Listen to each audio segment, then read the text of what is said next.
오늘 하나님께서 저희들에게 주시는 말씀은 신약성경 요한복음 19장 23절에서 30절까지의 말씀입니다. 요한복음 19장은 신약성경 181면에 있습니다.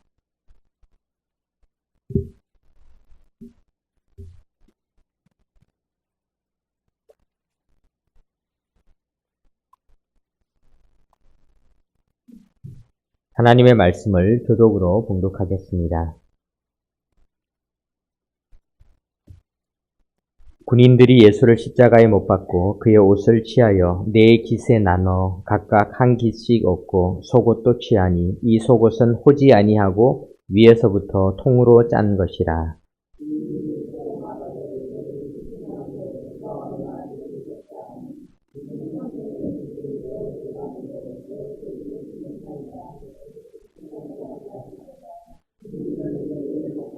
예수의 십자가 곁에는 그 어머니와 이모와 글로바의 아내 마리아와 막달라 마리아가 섰는지라.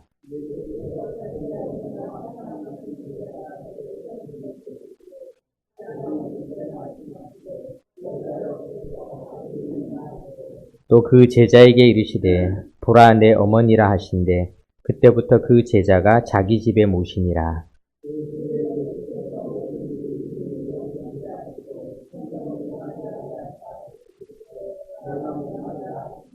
거기 신포도주가 가득히 담긴 그릇이 있는지라.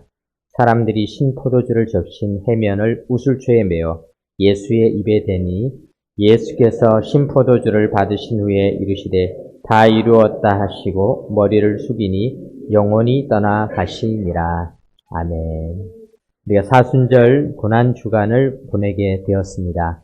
사순절 넉사자에다가 열을 순자, 열흘이 4번 있는 날이란 뜻이죠. 40일의 기간, 이 40일의 기간 동안 예수님께서 걸어가셨던 길을 함께 따라가고 또 받으셨던 그 고난을 생각하고 십자가를 바라보는 이런 사순절의 이제 마지막 주일을 우리가 종려주일이라고 합니다. 종려주일은 아까 우리 기도하신 분도 기도하셨던 것과 같이 예수님께서 예루살렘에 입성하실 때 많은 군중들이 나귀를 타고 입성하시는 예수님을 맞이하면서 종려나무 가지를 꺾어서 호산나 호산나 외쳤던 날을 기념하는 그런 주일입니다. 이렇게 성경의 40일의 기간, 사순절의 기간의 이 마지막 주간을 우리가 고난주간이라고 하는데요. 성경의 숫자들은 다 의미가 있습니다. 40이라는 숫자는 성경에서는 시험의 숫자다, 고난의 숫자라고 합니다. 사람이 겪을 수 있는 그 고난이 이 40일간 지속되는 것이 가장 크게 느껴진다고 합니다. 이스라엘 백성들은 광야에서 40년을 방황했습니다. 40년간의 방황, 정말 끝이 없는 것 같은 방황이라고 할 수가 있었죠. 그래서 그 40년 기간 동안에 여호수아와 갈렙을 빼고 모든 사람들은 애굽에서 나온 사람들은 다 죽고 새로운 세대가 태어났습니다. 그래서 이 40이라고 하는 숫자는 굉장히 긴 고통, 시험의 숫자라고 할 수가 있습니다. 창세기에 보면은 노아의 시절에 홍수가 났습니다. 하늘에서 비가 내렸는데 비가 40일, 40주야, 40일을 비가 내렸다. 비가 내려도 40일이 내리면 사람들은 이제는 더 이상 희망을 잃어버리게 됩니다. 그때 하나님께서는 다행히 노아에게 일찌감치 방주를 준비하셔서 노아와 노아의 식구들이 그리고 노아가 불렀던 그 방주에 탔던 그 짐승들이 방주를 통해서 목숨을 구하고 새로운 시대를 준비할 수 있었습니다.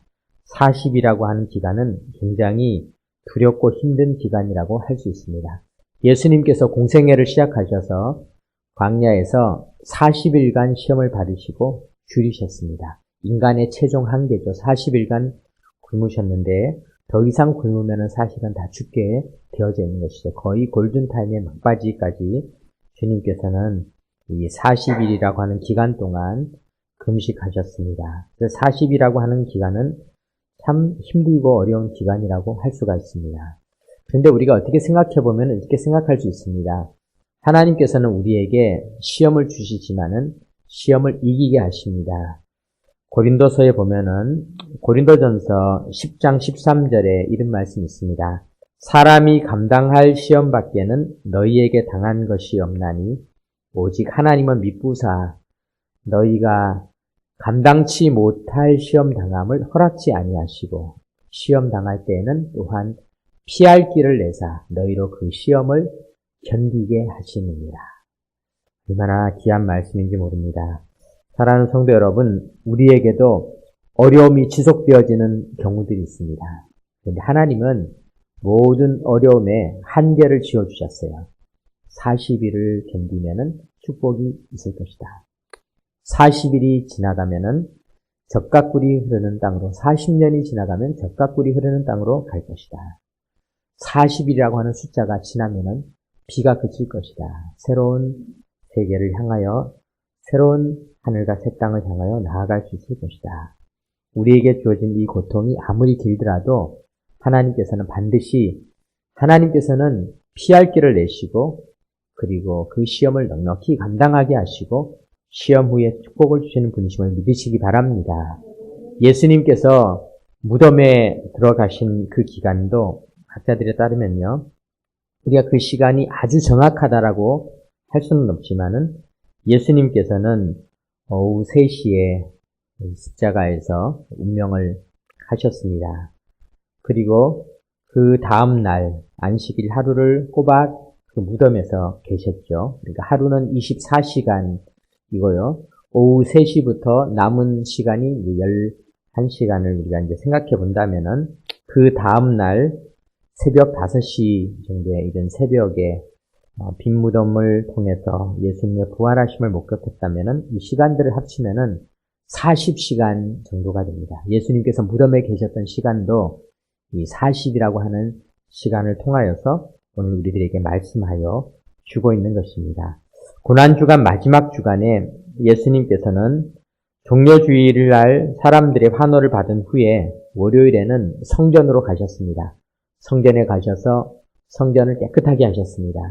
성전을 청소하셨는데 특별히 성전에서 물건을 팔고 또 돈을 받고 있며 성전을 하나님을 예배하는 자리도 삼아야 함에도 불구하고 예수님께서는 그곳에서 장사치들이 장사를 하고 또 예배 드리는 자들의 편의를 제공해 준다는 이유로 그들이 예배를 드리는 것들을 방해하는 그들을 다 쫓아내셨습니다. 그래서 우리가 월요일에는 성전 정화의 날입니다. 우리가 한 주간을 지낼 때 월요일에는 우리가 성전을 생각하시며 보내시면 은혜가 될 것입니다. 화요일에는 예수님께서 가르치시는 날이었습니다. 예수님께서는 여러 가지 비유와 설교를 통해서 하나님 나라에 대해서 가르치셨습니다. 특별히 하나님 나라와 심판과 그리고 예수님의 죽음과 부활에 대해서 가르치셨고 여러 바리새인들이 예수님과 논쟁을 벌이셨지만은 그 논쟁을 주님께서는 말씀으로 다 이기셨습니다. 수요일에는 배신의 날이라고 합니다. 예수님을 십자가에 못 박게 된 가장 큰 배신자 중 하나였던 가룟 유다가 배반의 계획을 세우고 그리고 그것을 음모를 시작했던 날이 배신의 날이라고 할 수가 있습니다. 목요일은 예수님께서 제자들의 발을 씻겨주신 세종 목요일이라고도 하고요. 목요일에는 또한 예수님께서 제자들과 더불어서 마지막 식사의 자리, 최후의 만찬을 하셨습니다. 그리고 겟세마네 동산에 가셔서 기도를 하셨습니다. 그리고 금요일 날 예수님은 체포되신 후에 십자가에서 재판받으시고 채찍질과 모욕을 당하신 후에 십자가상에서 7가지의 말씀을 남기셨습니다. 아버지, 저들을 용서하여 주옵소서. 자기들이 하는 것을 저들은 알지 못합니다. 또 옆에 있는 강도에게 오늘 내가 나와 함께 낙원에 있으리라. 그리고 오늘 우리가 읽은 본문에 나오는 것처럼 여자여 보소서 아들이니이다. 보라 내 어머니라 라는 말씀을 남기셨고요.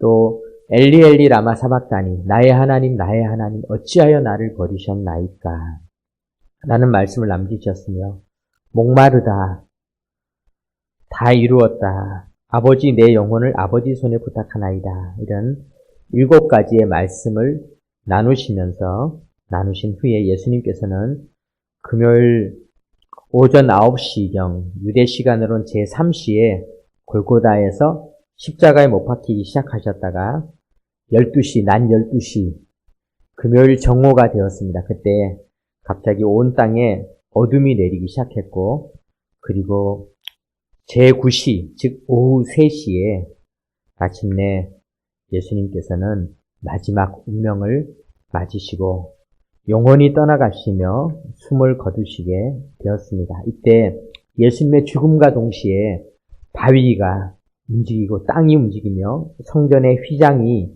위에서부터 아래로 찢어지게 됩니다.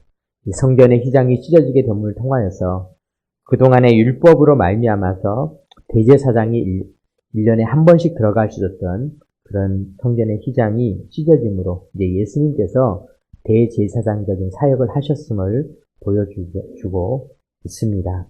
예수님께서 십자가에 달려 돌아가신 후 예수님의 시신을 부자인 요셉이라고 하는 사람이 찾아가서 그 시신을 달라고 요청을 합니다. 장사를 지낼 수 있도록 해달라고 요청을 한 것이죠. 그래서 그의 요청에 의해서 십자가에서 내려지고 지난 주일에 우리가 살펴보았던 니고데모와 또 요셉이 함께 예수의 시신을 깨끗이 씻고 향료로 그것을 잘 단장하고 준비된 빈 무덤에 예수님의 시신이 안치가 되었습니다. 이것이 이제 우리가 일주일간 고난주간에 일어난 일들을 제가 이렇게 한번 요약을 해보았습니다. 오늘은 우리가 예수님께서 십자가에서 남기셨던 말씀 중에서 특별히 26절과 27절을 우리가 한번 생각해 보도록 하겠습니다. 본문 26절 말씀입니다. 26절을 같이 읽어보겠습니다. 예수께서 자기의 어머니와 사랑하시는 제자가 곁에 서 있는 것을 보시고 자기 어머니께 말씀하시되 여자여 보소서 아들이니이다 하시고 27절 또 그 제자에게 이르시되 보라 내 어머니라 하신대 그때부터 그 제자가 자기 집에 모시니라. 아멘. 우리가 이 26절 말씀은 많은 논란이 있는 구절이기도 합니다. 예수님께서 마리아와 함께 그곳에서 또 예수님이 아끼시던 제자 요한이 있는 것을 보시고 나서 말씀하셨습니다. 여자여 보소서 아들입니다. 이 표현이 이제 사람들에게는 참 논쟁이 되었습니다. 아니 어머니에게 어떻게 여자여 이렇게 얘기를 할 수가 있느냐. 어머니이신데 또 어머니 마리아를 바라보면서 왜 그렇게 말씀을 하셨을까. 그러니까 이제 여기에 대해서 여러 가지 해석들이 있을 수 있습니다. 예수님께서 물론 이 여자여라고 불렀던 것은 이곳이 처음은 아니고 갈릴리 가나에서 예수님께서 물로 포도주를 만드실 때도 어머니 마리아를 그렇게 불렀는데 귀네라고 하는 그런 당시 헬라어를 여자여라는 말이죠. 여인이요. 이 귀네라고 하는 단어 여자여라고 하는 것은 여인들을 부르는 어떻게 보면 공식적인 칭호. 좀 우리로 따지면은 이제 뭐 여사님 이렇게도 번역을 할 수도 있겠죠. 좀 공적인 칭호다라고 할 수가 있습니다. 그렇다면 우리가 이렇게 생각해 볼 수 있습니다. 어느 대기업 회장님이 계시다고 한번 생각해 봅시다. 시대가 어려우니까 우리가 잠시 동안이라도 우리가 좀 이렇게 대기업 회장님의 자식이 되었다. 이렇게 한번 생각을 해보시면 혹시 또 기분 전환이 될 수가 있죠. 그 자식의 이름은 김동흥이라고 한번 우리 동흥교회 이름을 따서 해봅시다. 그러면은 이 동흥이라고 하는 아들을 아버지가 평상시에는 동흥아 이렇게 불러주시죠. 그런데 이제 아버지가 생각을 했습니다. 내가 이제는 나이도 많고 하니까 이 기업을 우리 아들에게 물려주어야 되겠다. 그래서 아들의 취임식을 한다라고 한번 생각을 해보겠습니다. 그러면은 취임식을 하는데 순서가 되었을 때, 자, 이제 내가 이것을 동흥이에게 준다. 이렇게 이야기하지는 않죠. 왜냐하면 사람들이 많이 와 있고, 그래서 굉장히 공적인 의식이고 예식이니까, 그때는 이렇게 이야기를 하겠죠. 제가 이제 신임 회장님 김동흥 회장님에게 물려주겠습니다. 아마 이렇게 이야기를 할지도 모르겠습니다. 우리가 한번 그렇게 생각해 볼 수 있지 않겠습니까? 어머니 마리아를 예수님은 공적인 칭호로 불렀다. 그래서 이 십자가에서 일어난 이 사건은 어떻게 보면은 지극히 사적인 사건 같지만은 예수님은 이것을 오히려 굉장히 공적인 사건으로 생각을 하셨습니다. 왜 공적인 사건으로 예수님께서는 생각을 하셨을까? 우리가 여러 가지 이유가 있을 수 있겠지만요. 창세기 3장 15절에 보면은 예수님께서 이 땅에 메시아로 오셔서 모든 인류를 구원하실 사건들을 처음으로 예언한 그 첫 메시아 예언이 나와 있는데 창세기 3장 15절에 이렇게 기록되어져 있습니다. 내가 너로 여자와 원수가 되게 하고 내 후손도 여자의 후손과 원수가 되게 하리니 여자의 후손은 내 머리를 상하게 할 것이요 너는 그의 발꿈치를 상하게 할 것이니라 하시고 우리가 이 구절을 한번 이렇게 보면은 여인에 대해서 이야기를 하고 있습니다. 즉 예수님은 마리아와 예수, 어머니와 아들이라는 그런 사적인 관계이기도 하지만은 오늘 예수님께서 십자가에 서신 이 자리는 굉장히 공적이고 중요한 자리입니다.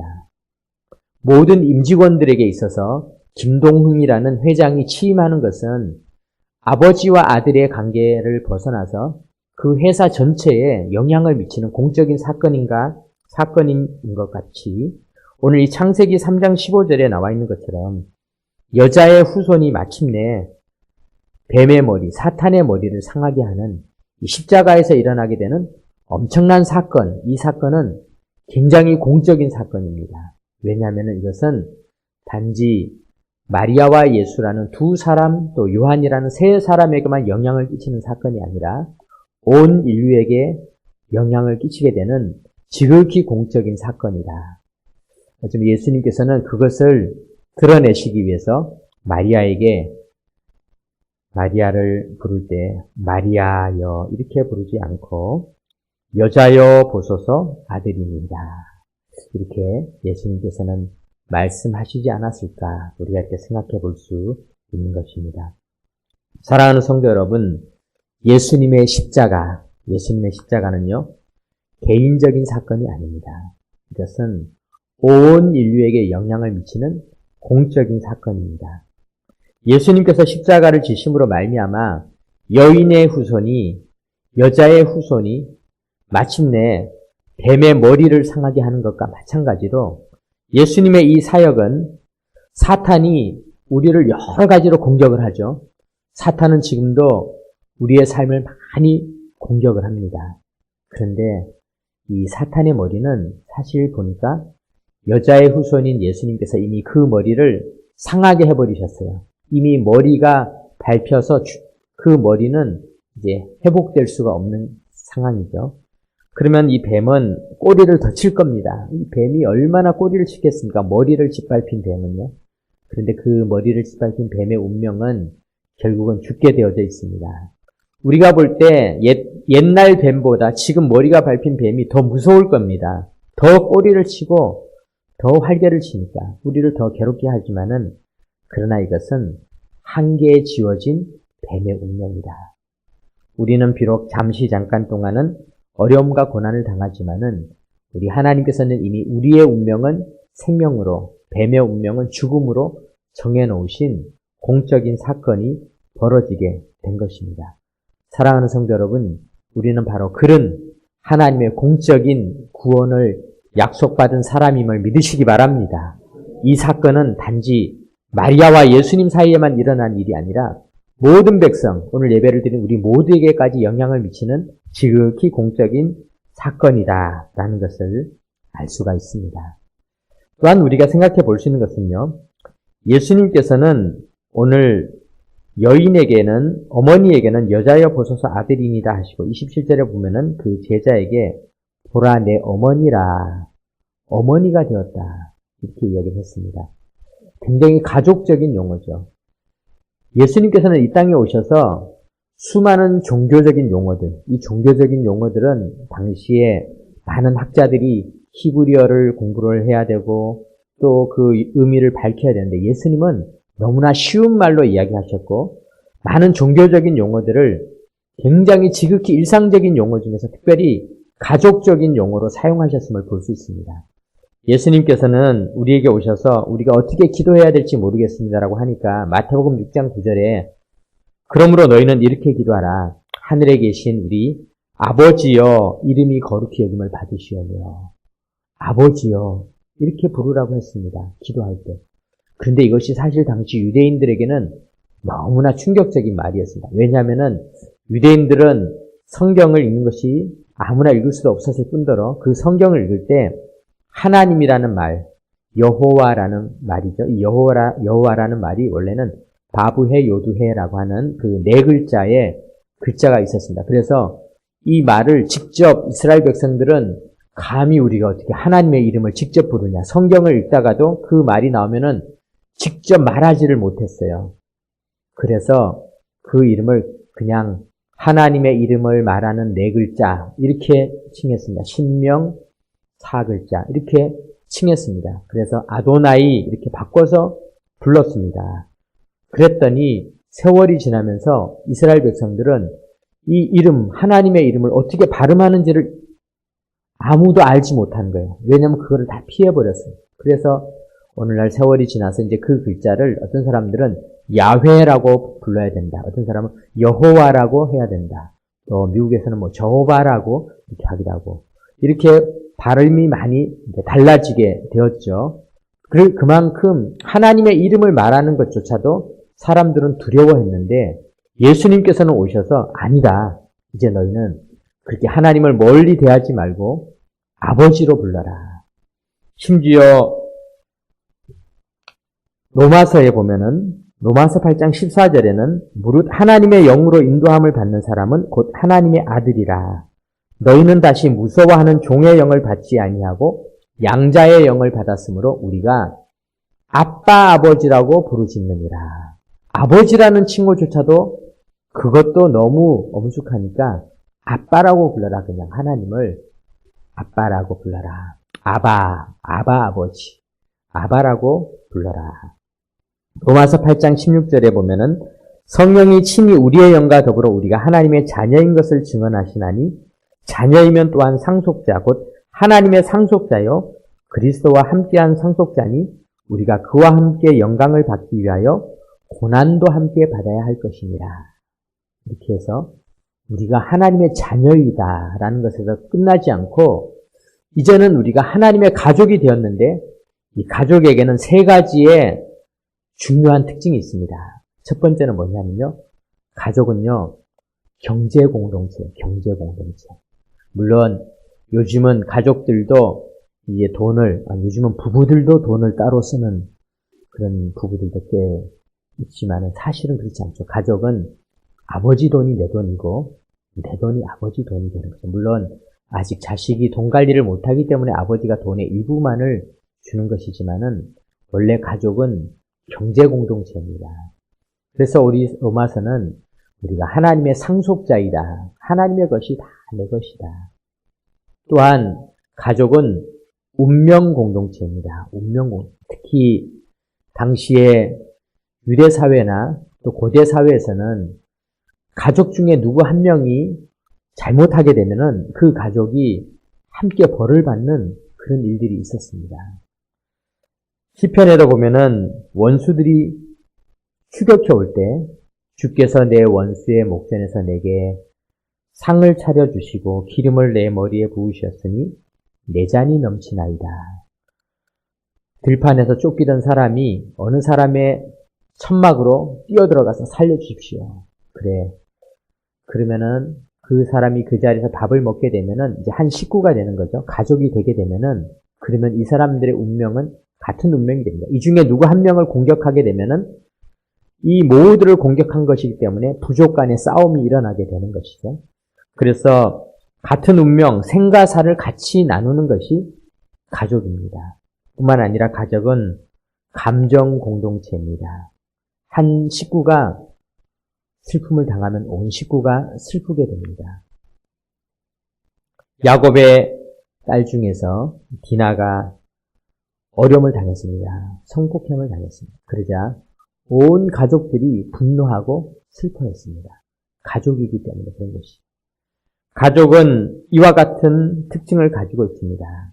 그런데 하나님께서는 오늘 우리들에게 십자가에서 마리아를 통하여서 이제 가족이 연장되어지는 것을 선언해 주셨던 것입니다. 이제 우리는 하나님의 온전한 가족이 되었다. 새로운 가족이 되었다. 사랑하는 성도 여러분, 오늘 우리가 본문의 제목을 이렇게 정해 보았습니다. 새로운 가족을 만드는 십자가. 예수님의 십자가가 많은 의미를 지니고 있지만은 또 다른 중요한 의미가 있는데 그것은 뭐냐면은 우리를 하나님의 가족, 예수님의 가족으로 만드는 그런 놀라운 의미를 지니고 있다. 그래서 예수님은 이 가족 선언에 가족이 되어지는 의식과 같이 공적인 언어로 여자여, 여인이여, 이제는 아들이 되었습니다. 이제는 어머니가 되었다라는 선언의 말씀을 통하여서 가족 선언을 해주고 있는 것입니다.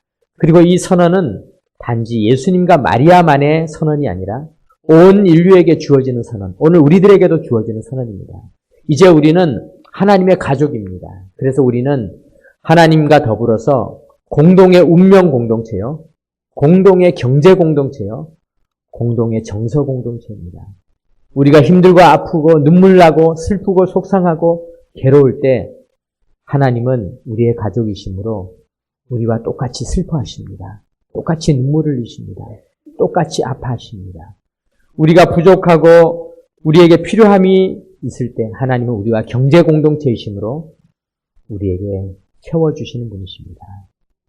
예수님께서는 십자가에 달리셨다가 부활하심으로 잠자는 자들의 첫 열매가 되셔서 부활하셨습니다. 이제 우리는 예수님과 같은 운명 공동체입니다. 예수님께서 부활하심으로 우리도 부활하고, 예수님께서 살아나심으로 우리도 살아나고, 예수님께서 하늘나라에 계심으로 우리도 하늘나라에 계시는 운명 공동체가 되는 것입니다. 사랑하는 성도 여러분, 오늘 요한복음 19장의 이 말씀을 통하여서 우리는 우리 주님의 새로운 가족임을 꼭 기억하시기 바랍니다. 우리가 이제 부활절을 지내면서 그 다음 주일에는 전도 초청주일을 하게 됩니다. 주님은 오늘도 우리가 또 다른 가족, 우리 주님의 가족을 한 명 한 명 이 가족이 늘어나기를 간절히 바라고 있습니다. 우리나라가 지금 인구가 젊은이들이 결혼하지 하는 일이 줄어들고 자녀를 낳는 일이 줄어들어서 온 나라가 어떻게 하면은 이 나라의 미래를 열어갈까 고민하는데 우리 하나님은 더 고민하십니다. 하나님은 어떻게 하면 한 영혼이라도 더 구원받을 수 있는 하나님의 가족이 될 것인가. 하나님의 마음은 거기에 있습니다. 우리가 이 전도 초청주의를 통하여서 우리를 가족 삼아주신 하나님의 그 뜻을 이루어드리고 우리도 또 다른 영혼들을 구원하는 귀한 삶이 되시기를 주님의 이름으로 축원합니다. 아멘. 기도드리겠습니다. 하나님 아버지 감사드립니다. 예수님의 십자가에서 우리를 새로운 가족으로 만들어 주셨던 그 소중한 말씀을 들으며 오늘도 우리가 예배드리게 하여 주시니 감사합니다. 이제 우리는 주님의 가족이 되어서 주님과 같은 경제 공동체, 운명 공동체, 정서 공동체로 하나님의 그 마음을 우리의 마음과 같이, 하나님의 그 모든 것들이 우리의 것과 같이, 하나님의 그 부활하시고 우리를 향한 영원한 삶이 우리 역시 영원한 삶을 누리게 되는 그런 축복을 누렸습니다. 하나님 아버지, 우리가 또 다른 영혼들을 하나님의 가족으로 삼는 일에 우리들도 최선을 다할 수 있도록 인도하여 주옵소서. 우리 주 예수 그리스도의 이름으로 기도드립니다. 아멘.